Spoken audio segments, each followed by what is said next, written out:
ብሩክ እንግዲህ ከባድ ውሳኔ እየወሰነ ነው ማለት ነው። ከባድ የማይወጣው ነገር ውስጥ እየገባ ነው ዛሬ ማለት ነው። አንዳንዴ መረጋጋትም ጥሩ ነው።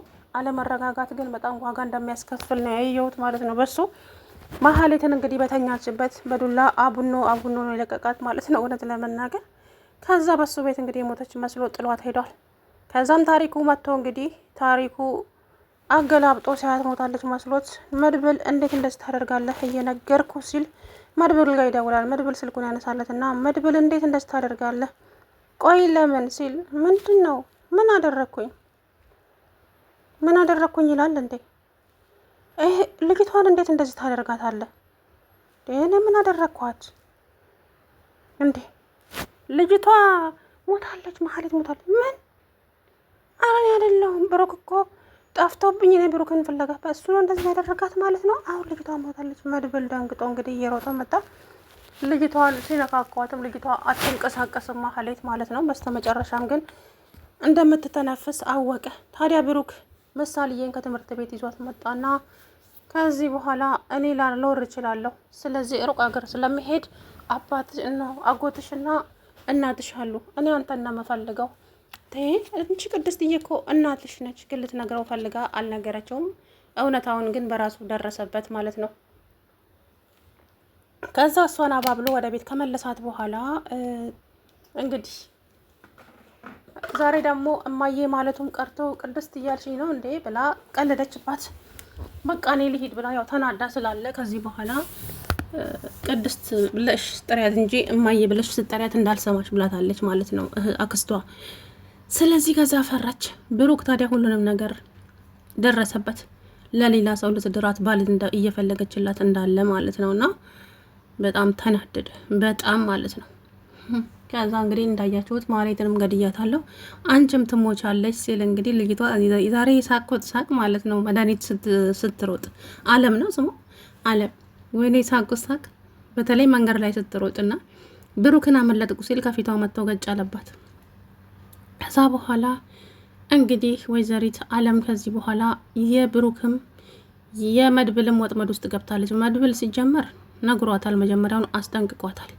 በማይመለከትሽ ህይወት አትግቢ፣ በኋላ የማትወጪው ነገር ውስጥ ትገቢያለሽ። እኔም መድብል ለክፉዎች ክፉ ነኝ፣ ለጥሩዎችም እንደዛው ብሎ ነግሯታል። እሷ ደግሞ ስለምወድህ ነው አለች። አውቃ እኮ ነው ከሱ መረጃ ለመፈለግ ነው እንጂ። ወይዘሪት አለም እንግዲህ እዛ ቤት የገባችበት አላማ አልገባኝም ሲጀመር። ተጠንቀቂያት፣ አንቺና ብሩክን ለመለያየት ነው የምትፈልገው፣ ህይወታችሁ አደጋ ላይ ነው፣ ህይወትሽን ትዳርሽን ታደጊ ብሎ ነገራት መድብል ማለት ነው። እና እንግዲህ ብሩክ ከታች ጀምሮ እስከ ላይ አሯሯጣት ማለት ነው በስተ መጨረሻ። ከዛ በኋላ እንግዲህ ደንግጣ ቆይ ምንድን ያደረግኩት ምንድን አደርግ ይወትለኝ እኔ በቃ አልተናገርኩም፣ ሊገለኝ ነው ያልኳት እንጂ መሀሌትን ገላታል አላልኩም። ቅድስት ጋር ሄዳ ብሩክ መሀሌትን ገላታል ስትል ብሩክ ሄዳ ልጅቷ ደንግጣ ዝርራለች ማለት ነው መሬት ላይ። ከዛ በኋላ ምንድን ያልሽው አለም? ምን አረግ ንቂ ቅድስትዬ ንቂ እንጂ እኔ እኮ እኔን ሊገላይ ነው ያልኩሽ ብላ ያው ስትዘላብድ እንደምንም ብላ ቅድስት እንድታመልጥ አደረገቻት ማለት ነው። ከዛ በኋላ እንዴት እንደዚህ ተደርገ አሀ ከኔ እሷ በለጠችብሽ ሲል እንግዲህ ብሩክም ወደ እሷም ዞር አለባት። እዛ አመልጦ ወጥቶ ሄደ። ቅድስትዬም አበቃ፣ ሁሉም ነገር አብቅቷል። ቅድስት የኔና ያንቺ ነገር እዚህ ጋር በቅቷል፣ ሁሉም ነገር አከተመ ማለት ምን ማለት ነው ደግሞ ይሄ? ብሩክ ምን ሆነሃል? መሀሌትን ገድያታለሁ። ምን? አዎ ገድያታለሁ፣ ሁሉም ነገር እዚህ ጋር አብቅቷል። ቅድስት አንቺም የራስሽን ህይወት ኑሪ፣ እኔም ደግሞ ወደ ሲኦል መሄዴ ነው ብሎ እንግዲህ ቤቱን ጥሎ ወጣ። ቅድስት በጣም አዘነች፣ አለቀሰች። መድብል ደውሎ እሷ በህይወት እንዳለች ነግራት ደግሞ ቅድስትዬ ደስ አላት ማለት ነው። ታዲያ ብሩክ መንገዱን ሲሄድ ወደዛች ወደ መሀሌት እየሄደ ነው መሰለኝ፣ ወይም ደግሞ ለፖሊስ እጁ ሊሰጥ እየሄደ መሰለኝ። ነገሩ አልገባኝም። እዛ ፖሊስ ጣቢያ አካባቢ ላይ ነው እንግዲህ ዳጣን አስቆሚያት ምናምን ብሎ አስቆመቻት ማለት ነው። ከዛ ብሩክ ከኋላ መጣ። እንግዲህ ብሩክ ቸኩሎ የሆነ ውሳኔ ወሰነ። ለምን ልጅ መውለድ እንደማይችል ነው ዶክተሮች የነገሩት። የተሰጠው መድኃኒት ከባድ ስለነበረ በቃ ስሮቹን በጣጥሶታል መሰለኝ። ልጅ መውለድ አይችልም፣ ምንም ነገር ማድረግ እንደማይችል ነው የነገሩት። ያን ነገር ደግሞ መሀሌት ናት ህይወቴን የበጠበጠችው ስለዚህ አለቃትም ብሎ እንግዲህ ያው እንዳያችሁት ነው ማለት ነው። ያዙኝ ልቀቁኝ ሲል ነበረ ብሩክ ማለት ነው። የእውነት በጣም ነው ዘና ያደረጉኝ ዛሬ በተለይ አለም ስትሯሯጥ። እናም ቅድስትዬ እንግዲህ ብሩክ እኔ በጣም ወድሃለሁ፣ ግን ደግሞ የአክስቴ ልጅ አሳልፌ መስጠት አልችልም አለች። አስቸጋሪ ነው ብቻ የሞተው ወንድምሽ ምንድን ይባለው የገደለው ባልሽ የሞተው ወንድምሽ ነው፣ አዘንሽ ቅጣጣ ከቤትሽ አልወጣ የሚባለው እኮ እንደዚህ ነው። የምር እኮ ነው። አሁን ለማን ልትፈርድ ትችላለች? እች ልጅ እችም አክስቷ ልጅ ናት። የአክስት ልጅ እንደ እህት ልጅ ነች በእኛ ሀገር ማለት ነው። እዚህ ሀገር እንኳ ብቻ ከባድ ነው። ብዙ ነገር ማውራት አልፈልግም። ከዛም እንግዲህ እሱ ብሩክ በጣም ተናደ። ታሪኩ አቶ ካሌብ ሁላችንንም ይጨርሰናል። እች ነገር አንድ ነገር ሆነች። አንተ ልጅ አትፍራ፣ ምን ሆነሃል? እንዴት አልፈራም? ሁላችንም ፖሊስ እዚህ ጋር ከመጣ ጠራርጎ ነው የሚወስደን ሲል እንግዲህ ታሪኩ በጣም ፈራ። ከዛም ልጅቷ በህይወት መኖሯን ሲያውቁ አፋፍሰው እንግዲህ ወደ ሐኪም ቤት ይዘዋት ሄዱ ማለት ነው መሀሌትን። ከዛ በኋላ መሀሌት እንግዲህ በህይወት አለች፣ አልሞተችም። ግን አለም አሁን ሄዳ ለፖሊሶች ትናገራለች ማለት ነው። ብሩክ ሰው ገለዋል፣ በጆሮዬ ነው የሰማሁት የሚል ነገር ልትል ትችላለች። ምስክር ያስፈልጋል። አንድ ምስክር ደግሞ በቂ አይደለም። ስለዚህ እች ልጅ አለም የምትባለዋ ልጅ በጊዜ ከዛ ቤት ካላስወጡ አሁንም ሌላ ነገር ነው የምትፈጥረው። እሷ ህይወታቸውን ምስቅልቅሉን ነው የምታወጣው። ገብቷቸዋል አይደለ? የዚህን ያክል ክፋት፣ ተንኮል ለሰው ልጅ ለምን እንደሚያስፈልግ ባላውቅም እኔ እንጃ። ኧረ የመሀሌት ደግሞ መሀሌት የዘራችውን ነው ያጨደችው። በነገራችን ላይ ብሩክ እንደዛ ማድረግ ተገቢ ባይሆንም ያደረገው ነገር ተገቢ አይደለም። አሳልፎ ለህግ መስጠት፣ እሷን ህግ ይቅጣት። እሱ ግን ልጁን ተሰናብቶ ምናምን ነገር ዛሬ ለስከ መጨረሻው ላልኖር እችላለሁ፣ ሩቅ ሀገር ልሄድ ነው፣ አጎት አለሽ ከኔ የበለጠ የሚያስብልሽ ቅድስትዬም እናትሽ ናች የሚለው ነገር እሷ ደግሞ ሴፍ አድርጋለች። ከዚህ በኋላ ቅድስት እናቴ ነች ብለሽ ብትጠሪያት እመኝኝ ዋጋ አስከፍልሻለሁ።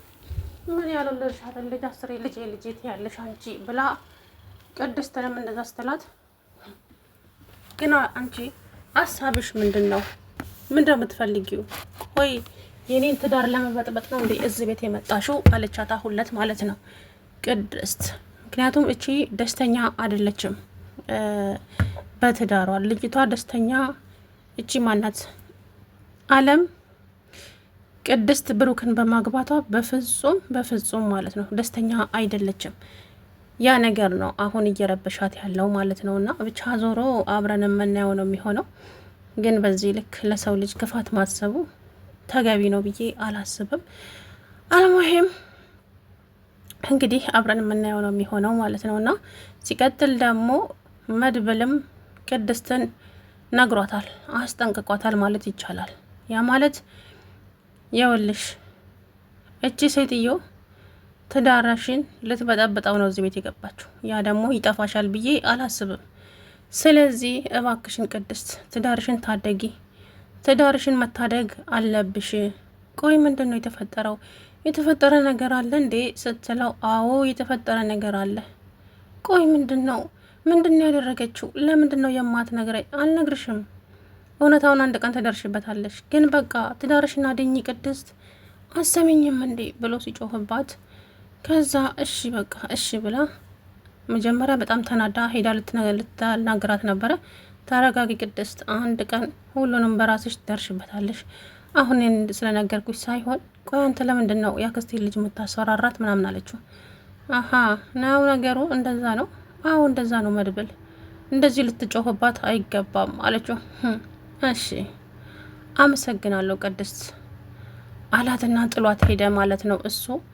ከዛ በኋላ እንግዲህ ቅድስት አንዳንድ ጊዜ ነገሮችን ቀስ ብለን በጥሞና ነገሮች ብንረዳቸው የእውነት ሁላችንም የት በደረስን ነበር። ቸኩለን የምናደርጋቸው ቸኩለን የምንወስናቸው ውሳኔ ዋጋ ያስከፍሉናል።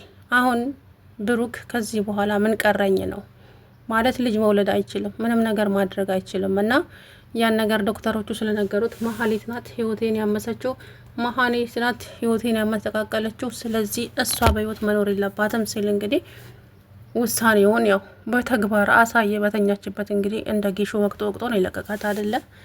ጉድ እኮ ነው አገራችን እንደዚህ ነዶ በዱላ እንደሚቀጠቀጠው ማለት ነው።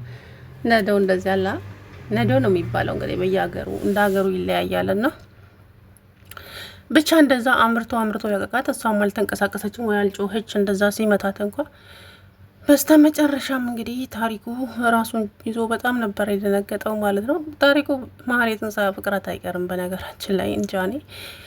ግን እንግዲህ ብሩክ በስተ መጨረሻም ሁለታችሁንም ገድዬ እኔም ራሴን ገድዬ ሰማይ ቤት እንገናኛለን። ስለዚህ አንቺ እዚህ ቤት የመጣሽው ትዳሬ ልታፈርሽ ስለሆነ እኔ ደግሞ አናትሽን አፈርስልሻለሁ ሲል እንግዲህ ብሩክ በጣም ነበር የተናደደው ዛሬ። ወይኔ ሲያስፈራ ግን የምሬን እኮ ነው። በጣም ነው የሚያስፈራው። ቅድስትዬም ደግሞ ብሩክ ለምን ቆይ እንዴት ቆይ ለምን የሚል ነገር የለም ቅድስት። የኔም ያንቺም ነገር እዚህ ጋር አብቅቷል።